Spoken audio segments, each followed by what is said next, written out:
é a técnica japonesa para perder peso?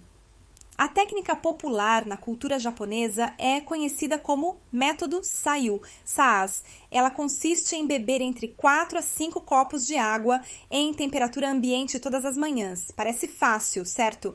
Mas o grande segredo é que isso deve ser feito com o estômago vazio, preferencialmente logo ao acordar. Após essa hidratação matinal, é necessário aguardar cerca de 45 minutos antes de consumir qualquer alimento sólido. Para quem não tem o hábito de beber grandes quantidades de água, recomenda-se começar devagar, aumentando gradualmente a ingestão até chegar aos 5 copos recomendados.